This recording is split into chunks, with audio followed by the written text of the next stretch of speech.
second is a discussion of the reading followed by a journal prompt, and the last section is a peaceful meditation for closing.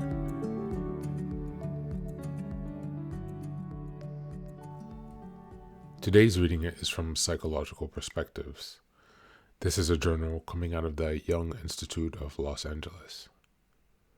Today's article is titled Marrying Mr. Rochester, Redeeming the Negative Father Complex by Lisa Marciano. Injurious childhood experiences with one's father form the psychic bedrock of a negative father complex. Never good enough. This complex has a part that is exciting and uses hope as its hook, and a part that disappoints and persecutes.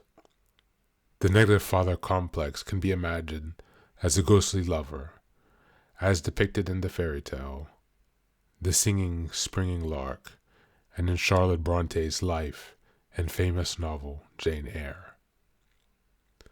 The ghostly lover holds a woman's creative energies hostage to the tantalizing possibility of being the special one who can redeem the negative masculine and win his love. To heal a complex, its components must be personified or imagined, so that an individual can come into conscious relationship with it. The tale of the singing, springing lark illustrates collective roots and images of healing a wounded relationship with the masculine. Charlotte Bronte transformed her relationship with the ghostly lover through her novel Jane Eyre, with Mr. Rochester as the image of her own wounded, bewitching masculine energy. Bronte herself was subsequently able to marry, despite her father's objection, overcoming her negative father complex. The fairy tale, novel, and Bronte's life show that several attempts are usually necessary to bring the complex to light.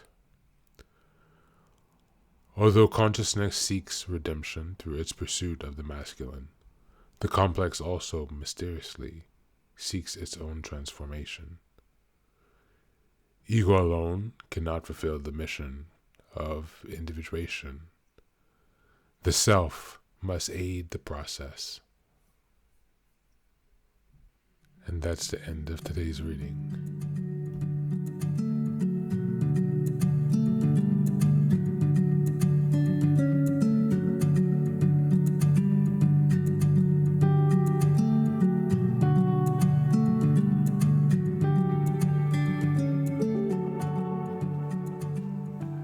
This was a very interesting reading for me. I actually just came across this Young in Life podcast within the past few weeks, and this topic came up.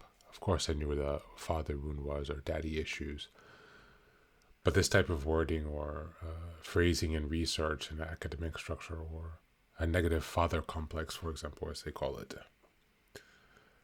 it gives me a different way to understand my father wound. I really love the literary analogies that she uses in this article, so I definitely suggest taking a look out if you have some time. I have that in the footnotes. There's also a link to an extended podcast where they discuss this topic in depth. When you think about a negative father complex, what parts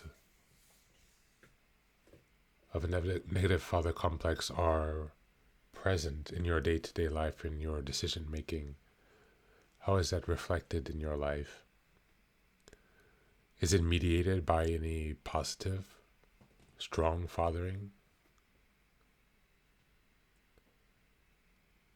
Do you have any other relationships, or did you have any other relationships during the time that you were growing with your father that helped balance that, perhaps from a different male? Sometimes we can forget that even if, for example, a father was missing, there were other male figures that kind of pieced together different pieces of learning and knowledge and understanding of ways to be a man It takes a village to raise a man, right? And while these pieces are very important, nothing can replace having that central guiding male father figure, especially because the male and masculine energy is known as directing and guiding and leading. That's not something that can be replaced with just fractured support. It needs focus. Another thing to consider is how this will be reflected differently from a female and a male perspective, obviously. You will find a bit more of this in the article, but reflect on what that would mean, and even as a thought experiment for yourself, try to understand how the opposite gender would experience your own situation, or perhaps a bit differently, but just have an experiment, a thought experiment, to see if you can attempt to have some empathy or explore empathizing and creative empathizing. Perhaps it can even lead you to some self-compassion, as you can feel and have understanding for another. Thank you for being here today, and be well.